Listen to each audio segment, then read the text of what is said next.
I'm loving it.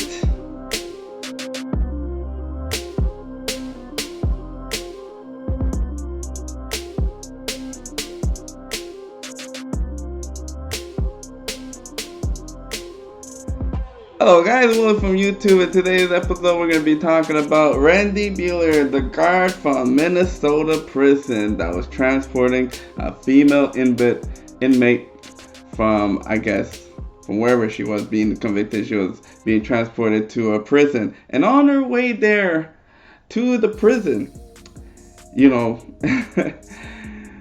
she said, I'm just dying to have a Big Mac. I would trade anything for a Big Mac.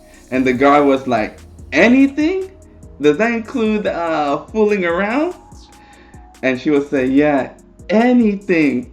So the guard said, you know what, I'll trade this Happy Meal for a happy ending. And the girl said, yes. So he went ahead and he pulled over to the McDonald's and he ordered himself Big Mac for himself, of course, and a quarter pounder with white cheese, extra mayo, and he also ordered her something to eat. So then they pull off to a park and then go to an abandoned parking lot, and that's where he traded his Happy Meal for a happy ending. And he told the girl that she shouldn't tell anybody else about this, or there'll be serious consequences. So the girl says, okay, fine. So she goes ahead and gives him the happy ending, and he, unzip and then uncuff the girl. And then when he was all done, he zipped up and then cuffed the girl, and they drove off. So he wasn't thinking anybody, and a couple hours went by, and that girl told one of the guards what happened. And at first the guy, denied it. Of course, the guard denied it. He said, that never happened. So, that was the end of the conversation.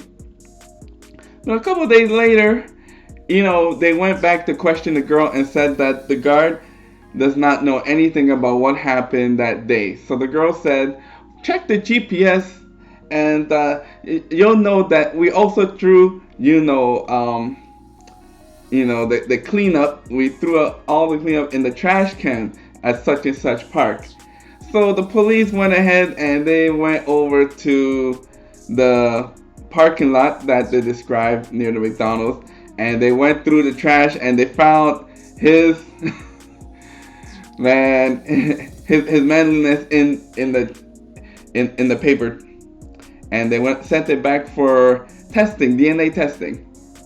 And then they also reviewed the GPS tracker that was on the police van, and they found that it was correct that she was at McDonald's such and such a time at such and such a place. So with all these two evidence coming together, they went back to the guard, Randy Beehler, and confronted him again and said, we got all this information now, we got all the DNA, the samples, and we're gonna ask you again, you need to tell us the truth. The jig is up. And then that guy gave up all, and he just said, I did a terrible mistake. Oh man, this is crazy. This crazy stuff going on. Trade a Happy Meal for a happy ending. So now he's getting sentenced on June the 9th, which a couple days ago, for 120 days in jail, plus 7 years probation, and then now he's being registered as a sex offender. Fourth level sex offender. 4th degree sexual assault. And criminal misconduct. So now, after all this has gone through, the girl, the inmate, the female inmate, is now suing the guard for $50,000 on top of all of this. And then he's also suing the Minnesota police station that was responsible for all of this, that hired the guard to transport this inmate, for negligence in allowing only one male guard to transport a female inmate alone and without supervision. And then now she's saying that she suffered severe emotional trauma, distress, shame, humiliation, embarrassment, and invasion of privacy. And also, the lawyer is saying that the inmate was coerced and she could not consent for this sexual act. So now they're putting all this together and charging the guard, and now they're coming out to the police department also. Wow. I never knew a Happy Meal would cost so much. Oh man, anyways guys, make sure you watch out for yourselves. Don't sell yourself short for a piece of Happy Meal. Anyways guys, if you thought this was crazy, leave your comments down below. I'm sure people will leave some comments about this. Make sure to like, share, and subscribe. This is William from YouTube. Bye bye.